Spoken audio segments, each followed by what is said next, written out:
এবার কোথায় পালাবেন ওবায়দুল কাদের? পালাবো না, কোথায় পালাবো? প্রয়োজনে ফখরুল সাহেবের বাসায় গিয়ে উঠবো। কি জায়গা দেবেন? না হলে ঠাকুর গায়ের বাড়ি আছে। জুলাই গণ অভ্যুত্থানে ক্ষমতাচ্যুত প্রধানমন্ত্রী শেখ হাসিনা সহ ১২ জনের বিরুদ্ধে রেড নোটিশ জারির জন্য আন্তর্জাতিক পুলিশ সংস্থা ইন্টারপোলের কাছে আবেদন করা হয়েছে। সেই তালিকায় আছেন আওয়ামী লীগের সাধারণ সম্পাদক এবং সাবেক সড়ক ও সেতু মন্ত্রী ওবায়দুল কাদের। ভারতীয় গোয়েন্দা সংস্থা রয়ের বিরুদ্ধে সোচ্চার হওয়ার ঠিক ৪৮ ঘণ্টার মধ্যেই জাতীয় নাগরিক পার্টি এনসিপির মুখ্য সংগঠক হাসনাত আব্দুল্লাহর বিরুদ্ধে একটি প্রতিবেদন প্রকাশ করে দেশের জনপ্রিয় দৈনিক পত্রিকা প্রথম আলো। প্রথম আলো নিয়ে কথা হবে, অনেক আলোচনা হচ্ছে প্রথম আলোকে নিয়ে। কারণ কি জানেন, হাসনাত আব্দুল্লাহ ছিলা একটা বাঁশ দিয়ে দিচ্ছে, একদম ছিলা। বাঁশ কাটবেন, ডালপালা ছিলবেন, তারপরে দিবেন না, বাঁশটা কাইটাই পুরা দিয়ে দিচ্ছে, কিছু করার নাই। আমেরিকা অথবা যুক্তরাজ্য আমি দেখছি তারা যখন কোনো সতর্কবার্তা দেয় কোনো দেশে, এরপরে কোনো কিছু ঘটে। সর্বশেষ যুক্তরাজ্যের একটা সতর্কবার্তা ছিল যে বাংলাদেশে বড় কিছু একটা ঘটতে যাচ্ছে। আমাদের সতর্কতা ছিল ভারতের সাথে সীমান্তবর্তী অঞ্চলগুলোতে অথবা পার্বত্য অঞ্চলে অথবা ইস্কন ইস্যুতে, কিন্তু ঘটনা ঘটলো ধানমন্ডি ৩২-এ। ঘটলো কিনা এটা তো একটা আলোচিত ঘটনা ছিল। এর মাঝখানে এবার মার্কিন যুক্তরাষ্ট্র হঠাৎ করে গতকালকে তারা একটা আপনার বিবৃতি দিয়েছে বাংলাদেশকে নিয়ে সতর্কবার্তা লেভেল 3 স্তরের, মানে লেভেল 3 লেভেলের একটা সতর্কবার্তা জারি করেছে। উপদেষ্টা পরিষদ টেকনিক্যালি কিন্তু সহজে আমরা বোঝার জন্য মন্ত্রিসভায় বলি। মন্ত্রিসভায় একজন নতুন সদস্য যুক্ত হয়েছেন, প্রধান উপদেষ্টার বিশেষ সহকারী। তিনি প্রতিমন্ত্রী পদমর্যাদায় পররাষ্ট্র মন্ত্রণালয়ে অন্তর্ভুক্ত হয়েছেন এবং এরকম একটা ঘটনা ঘটতে যাচ্ছে, এটা বিখ্যাত সাংবাদিক জুলকারনাইন সাহেব গতকালই জানিয়েছেন আমাদেরকে। কথা সেটা না, কথা হচ্ছে যাকে এখানে নিয়োগ করা হলো এই সরকারের আমলে এমন লোক নিয়োগ পাচ্ছে। সোজা কথা বলতে গেলে ওনাকে আমরা স্ট্রেট অ্যাওয়ে হাসিনার লোক বলে ফেলতে পারি। তো একজন হাসিনার লোককে পররাষ্ট্র মন্ত্রণালয়ের মতো গুরুত্বপূর্ণ একটা জায়গায় নিয়োগ করা হচ্ছে, শুধু সেটা নাই, সরকারের অংশ করা হচ্ছে। ইন্ডিয়াকে কঠিন জবাব দিতে হবে। বিগত সময় বাংলাদেশে যেটা হয়েছে এটা নিয়ে ইন্ডিয়া অনেক চুলকাইছে না? আপনারা দেখেন সংখ্যালঘু ইস্যুটা কিভাবে সামনে আনছিল ইন্ডিয়া। ওবায়দুল কাদেরের খেলা থেমে গেল ভাই, আরও খেলা থেমে গেল শামীম ওসমানের, তার সাথে সাথে আরও খেলা থেমে গেল শেখ হাসিনার। প্রিয় দর্শক শ্রোতা, ইন্টারেস্টিং ভিডিও মনে হচ্ছে আপনাদের কাছে, তাই না? অবশ্যই ইন্টারেস্টিং ভিডিও। তাছাড়াও রয়েছে আরও গরম কিছু খবর। হাসনাত আব্দুল্লাহ খুব ভালো করে তাকে চেনেন, ছাত্র জনতার নেতাদের মধ্যে টপ লেভেলের একটা নেতা এবং খুবই সাহসী লড়াকু সৈনিক। হাসনাত আব্দুল্লাহর একটা বক্তব্যকে কেন্দ্র করে গোটা বাংলাদেশে তোলপাড় সৃষ্টি করে দিয়েছে প্রিয় দর্শক শ্রোতা, এবং ভারতের খুঁটি নাড়িয়ে দিয়েছে। ভারত বেশি একটা সুবিধা করতে পারতেছে না বাংলাদেশের সাথে। শেখ হাসিনা বাংলাদেশ থেকে পালিয়ে যাওয়ার পর, শেখ হাসিনা তার আপন জায়গায় চলে যাওয়ার পরে একের পর এক কিন্তু ভারতের উপরে বাংলাদেশের ক্ষোভ ঝরছে এবং একের পর এক লস হচ্ছে ভারতের। কোনোভাবেই যেন বাংলাদেশের সাথে ভারত পেরে উঠতেছে না। একের পর এক লসের সম্মুখীন হচ্ছে ভারত। খুবই টেনশনে আছে নরেন্দ্র মোদী সাহেব এতটাই টেনশনে আছে যে হাসিনাকে যখনই বাংলাদেশ থেকে বিতাড়িত করা হলো, যখনই হাসিনা বাংলাদেশ থেকে বিতাড়িত হয়ে ভারতে পালিয়ে গেল, তার আপন স্থানে আপন জায়গায় বসবাসের জন্য রেডি হয়ে গেল, ঠিক সেদিন থেকেই ভারতের পিছনে আসলা বাস লেগে আছে এবং অনেক হুমকি দামকি দিলেও ভারত থেকে অনেক কথাই বাংলাদেশ কিনে বলা হলো। তারপরেও ডক্টর ইউনূস সাহেব যেদিন থেকে বাংলাদেশের ক্ষমতা হাতে পেয়েছে, বিভিন্ন রাষ্ট্রের সাথে যখন ভালো সম্পর্ক গড়ে উঠেছে, বিভিন্ন রাষ্ট্রের সাপোর্ট যখন বাংলাদেশ পাচ্ছে, ঠিক তখনই ভারত যতই ষড়যন্ত্র করুক না কেন বাংলাদেশ নিয়ে, কোনোভাবেই যেন বাংলাদেশের সাথে পেরে উঠতেছে না ভারত। তো যাই হোক, বিস্তারিত বিষয় নিয়ে কিন্তু আজকের এই ভিডিওটি আপনারা জানতে চলেছেন বা দেখতে চলেছেন। তো সবাইকে বলবো একটু ধৈর্য সহকারে আজকে ভিডিওটি দেখবেন এবং শুনবেন। তো চলুন তাহলে আর কথা না বাড়াই, একটা লাইক দিয়ে বিস্তারিত সবগুলো ভিডিওর আলোচনাগুলো শুনে আসি। প্রথম আলো নিয়ে কথা হবে, অনেক আলোচনা হচ্ছে প্রথম আলোকে নিয়ে। কারণ কি জানেন, হাসনাত আব্দুল্লাহ ছিলা একটা বাঁশ দিয়ে দিচ্ছে, একদম ছিলা। বাঁশ কাটবেন, ডালপালা ছিলবেন, তারপরে দিবেন না, বাঁশটা কাইটাই পুরা দিয়ে দিছে, কিছু করার নাই। ইটের জবাব ইট দিয়েই তো দিতে হয়, বুঝছেন না? ভদ্রভাবে জবাব দিলে কি হবে? আপনারা যে লেখা দিলেন উনার জীবন মান নিয়া, উনার জীবন মান, আরে বাবা, রাজা বাদশাহ আর কি, উনার টাকা পয়সার হিসাব, এই যে মন গড়া কাহিনী লেখা দিলেন, ওনার সাথে যোগাযোগ করলেন না কেন? ওনার সাথে যোগাযোগ করলেই তো হয়ে যাইতো। আর যোগাযোগের দরকার কি? ওই যে আপনার যমুনা টিভিতে মনে হয়, যমুনা টিভিতে একটা ইন্টারভিউতে সব কিছু বইলা দিছে, তো কি কইরা কামায়, কিভাবে কামায়। হাসনাত আব্দুল্লাহ ওই যে ফুটপাথ থেকে উঠে আসে নাই কিন্তু চান্দা তুলতে তুলতে, ওই নেতা না তো, বুঝছেন? ওই বয়সে কিন্তু টিচার, ছেলে মেয়ে পড়ায়, ওনার লেকচার শুনলে মাথা খারাপ হয়ে যাবে। তো ইউটিউবে আছে, আপনারা দেখে নিয়েন। হ্যাঁ, দেখে নিয়েন ভাই, মাথায় আছে ভাই, মাথায় আছে, খালি শরীরে না। শরীরটাও কিন্তু একেবারে ওয়ান ম্যান আর্মি, তো পুরো ওয়ান ম্যান আর্মি, কাউকেই তোয়াজ করে না ভাই। সৎ সাহস আছে, সৎ সাহস আছে। প্রথম দিকে দেখেন জুলাই কোন অভ্যুত্থানের ভিডিওগুলা খুঁজা খুঁজা বাইর করে দেখেন কিভাবে পুলিশ সামনে দাঁড়ায় তর্ক করতেছিল, বারবার সামনে আগায় যাইতেছিল, কিচ্ছু মানতেছিল না। তারপরে চলে আসেন না কাট টু কাট ক্যান্টনমেন্টের ব্যাপারটা। ক্যান্টনমেন্ট নিয়ে যে কথাগুলো বলছিলেন, ওই যে রিফাইন্ড আওয়ামী লীগ, গুড আওয়ামী লীগ, এরকম একটা আওয়ামী লীগ আনার কথাবার্তা যে উঠছিল, ওইটা যত বিতর্কই হোক না কেন, নেত্র নিউজে যা বলুক, সার্জিস যাই বলুক, আরো অনেকে অনেক কথা বলছে, টোটাল সারমর্মটা হয়েছে কি জানেন? কথা হয়েছে। সেই কথাটা তো ফাঁস করতে পারছে। কলিজা লাগে ভাই, কলিজা লাগে, সাহসী কিন্তু ভাই। আর এই সাহস থেকেই না জেলাসে পড়ে গেছে, হিংসায় পড়ে গেছে। এর মধ্যে ওই যে আসিয়া ছোট্ট বাচ্চাটা যে ধর্ষণ হইলো, তার জানাজায় গেছিল, মামুনুল হক সাহেব তার সঙ্গে ছিল হেলিকপ্টারে, সার্জিস আর হাসনাত আব্দুল্লাহ, ওইটা নিয়েও কিন্তু অনেক বিতর্ক হয়েছে, অনেক কথা হয়েছে। আবার দেখেন মার্চ ফর গাজা, ওইখানে আজহারি হুজুরের পাশে কে? হাসনাত আব্দুল্লাহ। প্রত্যেকটা জায়গায় আছে, ন্যায়ের পক্ষে আছে। উনি তো ডাইরেক্ট চ্যালেঞ্জ ছুড়ে দিছে যে আমার ব্যাংক অ্যাকাউন্ট দেখেন, আমার ঘরে চলে আসেন, ওই সাংবাদিক ভাই আপনি আমার ঘরে চলে আসেন, আমার ঘরে দেখেন আমি কি রাজকীয় হালে থাকি। ভাই জানতে হবে, মানুষকে জানতে হবে, জাতিকেও জানতে হবে। আমরাই কিন্তু বাইছা নিতে হবে, নেতা বাইছা নিতে হবে, আমাদেরকেই বাইছা নিতে হবে, আমাদের নেক্সট নেতা কে হবে, হ্যাঁ আমরাই বাইছা নিতে হবে। স্যাম্পল আমাদের সামনে রাখা আছে। যেমন ধরেন একটা স্যাম্পল আছে নারায়ণগঞ্জে, জাকির খান। বাবা যখন বাইরের ভাই পুরা তামিল, তো পুরা তামিল হিরো ভাই, বিশ্বাস করেন খুব ভালো লাগছে। মনে হইতাছিল ওই জিল্লু মাল দে, এরকম কইব, কিন্তু না ভাই, মাথায় টুপি দিয়া, পাজামা পাঞ্জাবি পরা, মসজিদে যায়, ইমামের কাছ থেকে গলার মালা নিতেছে, আবার গলার মালা দিতেছে।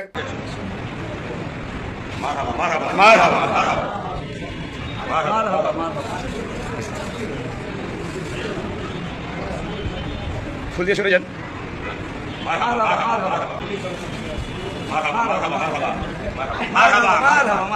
জাকির খান, জাকির খানকে কেন ছাড়া হয়েছে জানেন? হাসিনার ভাই শামীম ওসমানকে ঠেকাইবার জন্য।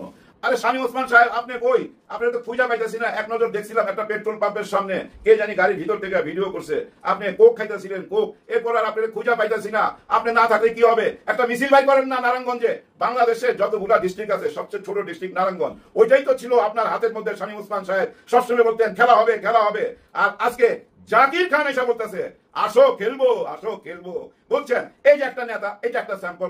আবার হাসনাত আব্দুল্লাহ, এটা একটা স্যাম্পল। জাতি আপনারা বাইছা নেন, কোনটা বাইছা নিবেন? আরো একটা আছে কিন্তু, আরো একজনকে দিছে, এখন আরো আসতেছে। কে দিছে? ডক্টর মোহাম্মদ ইউনূস স্যার, আশিক চৌধুরী, আশিক চৌধুরী নামে একজনকে দিছে। নাকি আপনারা আশিক চৌধুরীকে বাইছা নিবেন? এই দেশের জন্য আপনারা কাকে বাইছা নিবেন? সব স্যাম্পলই তো সামনে আছে। বাইছা নিবার অধিকার আমাদের। ভাই ব্রাদার, আপনাদেরকে বলতেছি সবাই চোখ কান খোলা রাখবেন। আপনার পাশে কেউ যেন ভোট কিনতে না পারে। এবার কিন্তু কালো টাকার ছড়াছড়ি হবে প্রচুর। কারণ কি জানেন?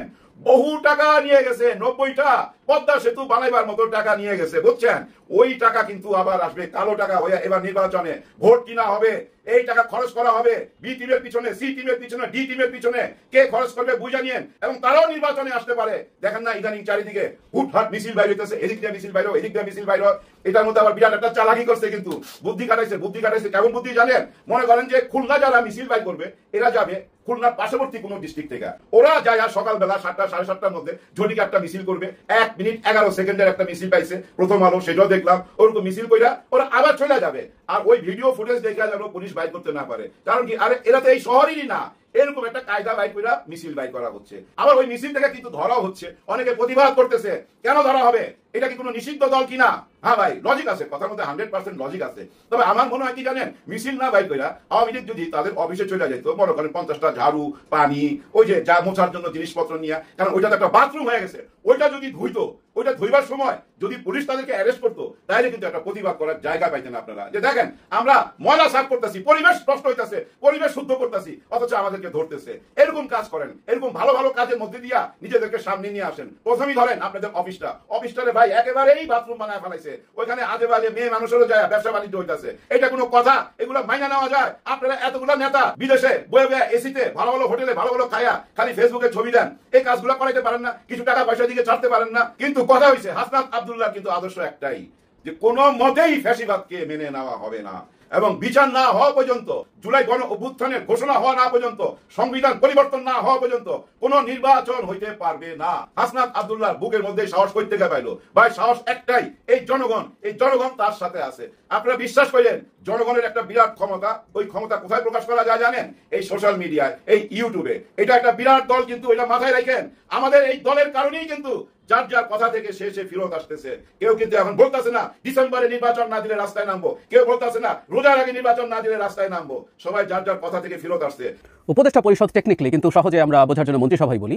মন্ত্রিসভায় একজন নতুন সদস্য যুক্ত হয়েছেন, প্রধান উপদেষ্টার বিশেষ সহকারী। তিনি প্রতিমন্ত্রী পদমর্যাদায় পররাষ্ট্র মন্ত্রণালয়ে অন্তর্ভুক্ত হয়েছেন এবং এরকম একটা ঘটনা ঘটতে যাচ্ছে, এটা বিখ্যাত সাংবাদিক জুলকারনাইন সায়ের গতকালই জানিয়েছেন আমাদেরকে।